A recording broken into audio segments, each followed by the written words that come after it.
ರಾಜ್ಯದ ವಿವಿಧ ಮೂಲೆಗಳಿಂದ ಲಕ್ಷಾಂತರ ಭಕ್ತರು ಆಗಮಿಸುವ ನಿರೀಕ್ಷೆ ಇದೆ.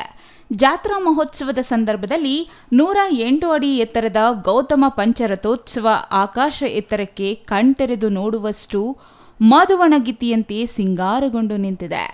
ಪ್ರತಿ ವರ್ಷದಂತೆ ಈ ಬಾರಿಯೂ ಲಕ್ಷಾಂತರ ಭಕ್ತ ಸಾಗರ ನಂಜುಂಡೇಶ್ವರನ ದೊಡ್ಡ ಜಾತ್ರಾ ಮಹೋತ್ಸವಕ್ಕೆ ಭಾಗಿಯಾಗಲಿದ್ದಾರೆ.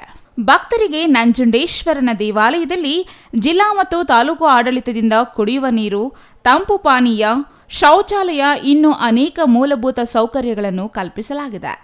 ದೇವಾಲಯ ಸುತ್ತಲಿರುವ ರಾಜಬೀದಿಯಲ್ಲಿ ಸುಗಮ ರೀತಿಯಲ್ಲಿ ರಥ ಸಂಚರಿಸಲು ಎಲ್ಲಾ ರೀತಿಯ ಸಕಲ ಸಿದ್ಧತೆಗಳನ್ನು ಮಾಡಿಕೊಳ್ಳಲಾಗಿದೆ. ದೇವಾಲಯದಲ್ಲಿ ನಡೆಯುವ ವಿಶೇಷ ಪೂಜಾ ಕಾರ್ಯದಲ್ಲಿ ಭಕ್ತರು ಭಾಗವಹಿಸಲು ಹೆಚ್ಚಿನ ಪೊಲೀಸ್ ಸಿಬ್ಬಂದಿ ನಿಯೋಜನೆಗೊಳಿಸಲಾಗಿದೆ. ನಂಜನಗೂಡಿನ ಶಾಸಕ ದರ್ಶನ್ ಧ್ರುವನಾರಾಯಣ್, ಜಿಲ್ಲಾಧಿಕಾರಿ ಡಾಕ್ಟರ್ ಕೆವಿ ರವೀಂದ್ರ ಅವರ ಅಧ್ಯಕ್ಷತೆಯಲ್ಲಿ ಪೂರ್ವಭಾವಿ ಸಭೆಯನ್ನು ನಡೆಸಿ ಜಿಲ್ಲಾ ಮತ್ತು ತಾಲೂಕು ಮಟ್ಟದ ಅಧಿಕಾರಿಗಳು ಅಲರ್ಟ್ ಆಗಲು ತಿಳಿ ಹೇಳಲಾಗಿದೆ.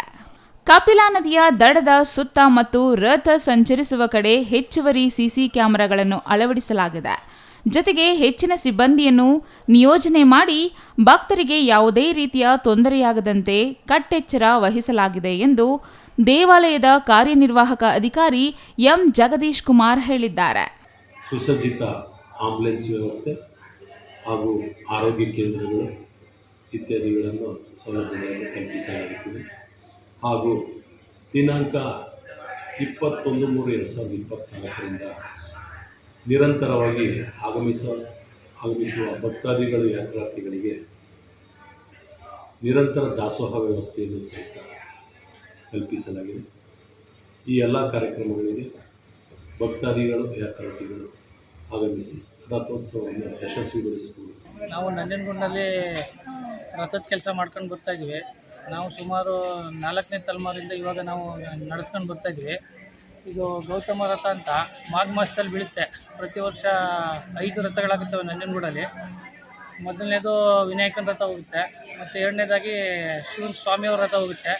ಅದರಿಂಭಾಗ ಚಂಡಿಕೇಶ್ವರ ಅವ್ರ ರಥ ಬರುತ್ತೆ, ಮತ್ತು ಅದರಿಂಭಾಗ ಸುಬ್ರಹ್ಮಣ್ಯೇಶ್ವರ, ಕೊನೆಯದಾಗಿ ಪಾರ್ವತಿ ಅಮ್ಮನವ್ರ ರಥ ಬರುತ್ತೆ. ಈ ಸ್ವಾಮಿ ರಥ ಬಂದು 96.5 ಅಡಿ ಹೈಟ್ ಇದೆ, ಮತ್ತು 250 ಟನ್ನು ತೂಕ ಬರುತ್ತೆ. ಸ್ವಾಮಿ ರಥಕ್ಕೆ 6 ಚಕ್ರಗಳಿರ್ತವೆ. ಮತ್ತು ಪ್ರತಿ ವರ್ಷ ಹೊಸ ಹಗ್ಗಗಳಾಗ್ತೀವಿ. ಸ್ವಾಮಿ ರಥ ತುಂಬ ವೇಟ್ ಇರೋದ್ರಿಂದ ಮಂಗಳೂರಿಂದ ತರಿಸ್ಕೊಳ್ತೀವಿ. ಅದು 18 ಇಂಚ್ ದಪ್ಪ, 350 ಅಡಿ ಸುತ್ತಾಳ್ತಾ ಇರುತ್ತೆ. ಸ್ವಾಮಿ ರಥಕ್ಕೆ ಒಟ್ಟು 3 ಹಗ್ಗಗಳಾಗ್ತೀವಿ. ಮತ್ತು ಈ ನುರಿತ ಕೆಲಸಗಾರಗಳಿಂದ ನಾವು ರಥದ ಕೆಲಸ ಮಾಡಿಸ್ತೀವಿ. ಮತ್ತು ಇದು ಸ್ವಾಮಿ ರಥ 96 ಅಡಿ ಹೈಟ್ ಬರುತ್ತೆ, ಮತ್ತು ಕಳಶ 6 ಅಡಿ ಇರುತ್ತೆ ಅದ್ರ ಮೇಲ್ಗಡೆ. ನಾವು ರಥಚಾಲನೆ ಅಂತ ದೊಡ್ಡ ಜಾತ್ರೆ ಕಾರ್ಯಕ್ರಮ ಸ್ಟಾರ್ಟ್ ಆಗೋಕ್ಕೆ ಮುಂಚೆ ರಥಚಾಲನೆ ಅಂತ 1 ತಿಂಗಳು ಮುಂಚೆ ಮಾಡ್ತಾರೆ. ನಾವು ಅದು ಬಿಟ್ಟು 1 ವಾರ ಬಿಟ್ಟು ನಾವು ಜಾತ್ರೆ 15 ಅಂತ ಕೆಲಸ ಸ್ಟಾರ್ಟ್ ಮಾಡ್ತೀವಿ. ನೋಡಿ ಈಗೆಲ್ಲ ಕಂಪ್ಲೀಟ್ ಆಗಿದೆ ರಥದ ಎಲ್ಲ ಕೆಲಸಗಳು.